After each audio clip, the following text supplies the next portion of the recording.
गौतम बुद्ध ने जो जीवन जीने के लिए नियम बनाए वो है तो बहुत सरल, लेकिन मुश्किल भी हैं, क्योंकि अपने आप पर इंसान ज़्यादा देर तक काबू नहीं रख पाता है। तो वो गौतम बुद्ध के नियमों के संपर्क में आता है, उनको सुनता है तो उसको बहुत अच्छे लगते हैं। उसे लगता है कि सब ताम झाम छोड़ के इन नियमों को, जो बहुत सीधे साधे जीवन की तरफ इशारा करते हैं, जो बताते हैं कि पिछले जन्मों के कर्मों का बोझ इंसान लेके अगले जन्म में पैदा होता है, या वो आत्मा जो पिछले जन्म में किसी योनि में थी और अगले जन्म में वो इंसान बन गई या पशु पक्षी बन गए। देखिए, दो योनियाँ हैं। एक तो जैसे कि मैंने कहा, दो किस्म की योनियाँ होती हैं इस संसार में। पहली होती है कर्म योनि, जिसमें आत्मा ऐसे शरीर में पैदा होती है जिसमें कि उसको कुछ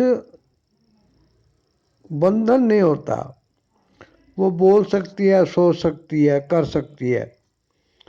अब वो जो अच्छा बुरा करती है उसी से फिर उसके ऊपर कितने पाप चढ़े, कितने पुण्य चढ़े, पिछले जन्मों के कितने पाप कटे, ये सारा हिसाब किताब होता है।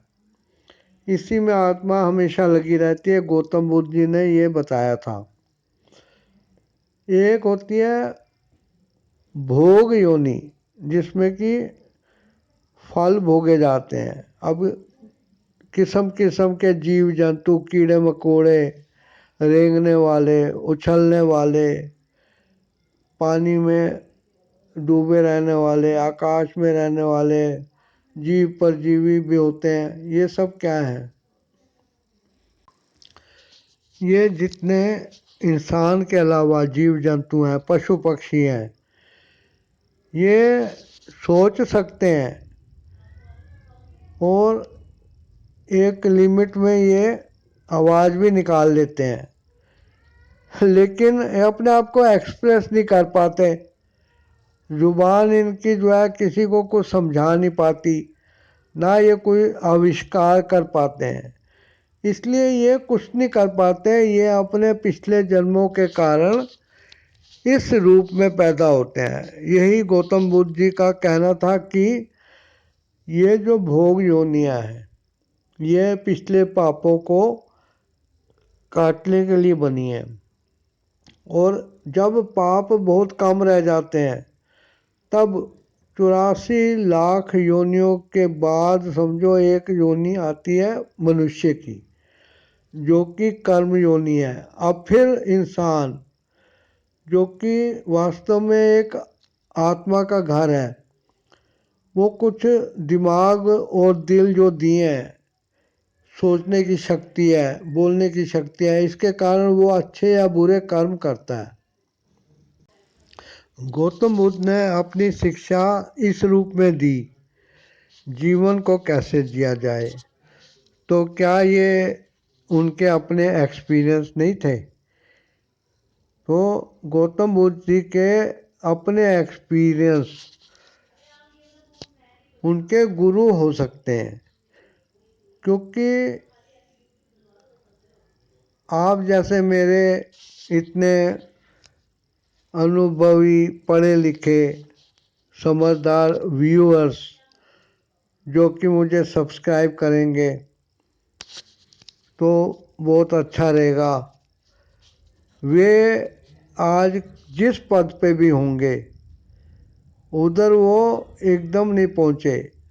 अपना स्कूलिंग, कॉलेजिंग वगैरह ख़त्म करने के बाद ITI या कोई भी किया हो कोर्स, उसके बाद जब वो अपने सर्विस के लिए निकले होंगे तो उनको अपने अनुभव से आगे बढ़ने के लिए बहुत मौके मिले और उन मौक़ों को भुनाते हुए वे धीरे धीरे प्रोग्रेस करके आज की जगह पे पहुँचे हैं।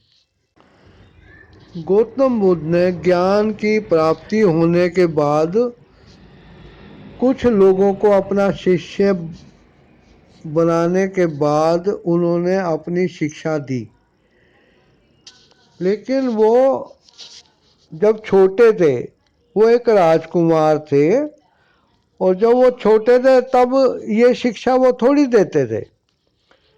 अब उनके अनुभव तो उनको गुरु थे, लेकिन एक बात है जो कि मुझे महसूस होती है कि उनके जीवन की शुरुआत उस समय हुई जब वो अपने एक रथ में बैठकर शहर के भ्रमण के लिए निकले थे और उन्होंने किस्म किस्म के बीमार लोगों को, कमज़ोर लोगों को, अलग अलग एज के लोगों को, किसी को अमीर किसी को गरीब, किसी को लाठी के सहारे चलते देखा, किसी को चोरी करके भागते देखा, बहुत कुछ देखा। तब उन्होंने अपने सारथी से क्वेश्चन किए थे कि ये सब क्या है। उनके उस सारथी ने जो जो कुछ उनको समझाया वो गौतम बुद्ध के दिल के ऊपर, दिमाग के ऊपर छप गया। हालांकि वो एक छोटे से सारथी था, ज़्यादा बड़ी पदवी नहीं थी उसकी, लेकिन उस टाइम उसने जो बातें गौतम बुद्ध के दिमाग में डाली वो एक गुरु के स्थान पे जा बैठे और उसके बाद का जो जीवन है उन्हीं बातों के आधार पे गौतम बुद्ध ने बिताया। और जब वो बोधि वृक्ष के नीचे उन्होंने ज्ञान की प्राप्ति की तो तब उनको पता लगा कि जीवन में तो कुछ भी नहीं है। आशा करता हूँ गौतम बुद्ध के गुरु को आप सारथी के रूप में स्वीकार करेंगे और ये नहीं कहेंगे कि गुरु बहुत बड़े स्थान पे होता है। गुरु तो गुरु होता है। आशा करता हूँ ये वीडियो आपको पसंद आएगा। आप इस चैनल को सब्सक्राइब करिए, वीडियो लाइक शेयर कमेंट करिए। थैंक्स।